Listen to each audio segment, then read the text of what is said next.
అందరికి నమస్కారం. విజయవాడలో రాత్రిపూట అమ్మవారు తిరుగుతున్నారని తెలుసా?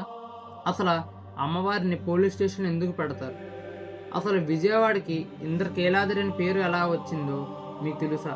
దీనికి సమాధానం తెలియాలి అనుకుంటే ఈ వీడియో మీరు తప్పక చూడాలి. విజయవాడలో రాత్రిపూట అమ్మవారు తిరుగుతున్నారని చాలామంది చెబుతారు. కొండ చుట్టుపక్కన ఉండే వారికి కూడా గజ్జెల సౌండ్ రాత్రిపూట వినిపిస్తుందని చెప్పారు. దీనికి ఆధారం 1955లో జరిగిన నిజమైన సంఘటన. సాక్ష్యం అదేమిటంటే 1955లో ఢిల్లీ వెంకన్న అనే రిక్షా కార్మికుడు ఉండేవాడు. ఇప్పుడు అమ్మవారిని తలుచుకుంటూ కష్టపడుతూ జీవించేవాడు. మారుతి టాకీస్లో రోజులు మారాయి అనే సినిమా ఆడుతుంది. వెంకన్న ఎవరైనా ఎక్కుతారు అని బయట ఉన్నాడు.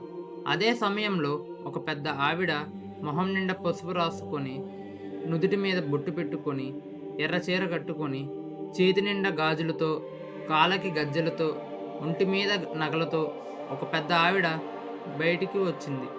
అప్పుడు వెంకన్నని పిలిచి అబ్బి ఇంద్రకీలాద్రి దగ్గరికి దింపమని అడిగింది. దానికి వెంకన్న సరే అని ఒప్పుకున్నాడు. ఆమె రిక్షాలో ఎక్కింది. అది అర్ధరాత్రి సమయం కాబట్టి రోడ్డంతా చీకటిగా ఖాళీగా ఉంది. అప్పుడు ఆవిడ వెంకన్నని, రోజు నువ్వు ఇలాగే రాత్రిపూట తిరుగుతావా? ఇక్కడ అమ్మవారు తిరుగుతారో కదా, నీకు భయం లేదా అని అంది. దానికి వెంకన్న ఇలా అన్నాడు, అమ్మని చూసి ఎవరైనా భయపడతారా అని చెప్పాడు. అలా వెళుతుంటే ఒక ఎత్తైన రోడ్డు వచ్చింది.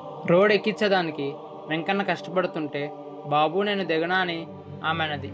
దానికి వెంకన్న, పర్లేదమ్మా, కష్టపడితేనే కదా డబ్బులు వచ్చేవి అని అన్నాడు. ఇంతలో పాత మెట్లు వచ్చాయి.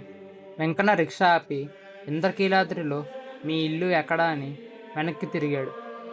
తిరిగి చూసాక అక్కడ ఎవ్వరూ లేరు. తిరిగి మెట్ల వైపు చూస్తే ఆ పెద్ద ఆమె మెట్లెక్కి వెళ్ళిపోతుంది. దానికి వెంకన్న, నాకు డబ్బులు ఇవ్వలేదని అడిగాడు. దానికి ఆ పెద్దావిడ, నీ తలపాగలో పెట్టాను అని చెప్పింది. వెంటనే వెంకన్న తలపాగ తీసి చూస్తే దాంట్లో 10 రూపాయలు మరియు బంగారు గాజు ఉంది. ఇదేంటని ఆశ్చర్యపోయాడు. పెద్దావిడ వైపు చూస్తే ఆవిడ కనిపించలేదు. దానికి వెంకన్న కేకలు వేశాడు. చుట్టుపక్కన వాళ్ళందరూ వచ్చారు. ఏమిటి అని అందరు కంగారుగా అడిగారు. అప్పుడు వెంకన్న ఆ గాజు, ఆ నోటు చూపించి జరిగిందంతా వాళ్ళకి చెప్పాడు. అప్పుడు అందరూ సాక్షాత్తు ఆ దుర్గమ్మే అని ఇంద్రకీలాద్రి వైపు చూసి నమస్కరించారు. ఇది నిజంగా జరిగిన సంఘటన. ఇది మీరు కావాలి అంటే ఆంధ్రకేసరి అనే పత్రికలో కూడా వచ్చింది. 1930లో విజయవాడలో ఒక పోలీస్ స్టేషన్ ఉండేది. అక్కడ ఒక బ్రిటిష్ అధికారి ఉండేవాడు. అతను దుర్గాదేవి గురించి తప్పుగా మాట్లాడాడు. అక్కడ ఉన్న వాళ్ళందరూ అమ్మవారి గురించి అలా మాట్లాడవద్దని ఎంత చెప్పినా వినిపించుకోలేదు. అప్పుడు అధికారి, నేను ఇలాగే మాట్లాడతా అని అన్నాడు. తరువాత ఆ అధికారి ఇంటికి వెళ్ళేసరికి తన భార్యకి, తమ పిల్లలకి మసూచి వచ్చింది. చాలా ఘోరమైన పరిస్థితిలో ఉన్నారు.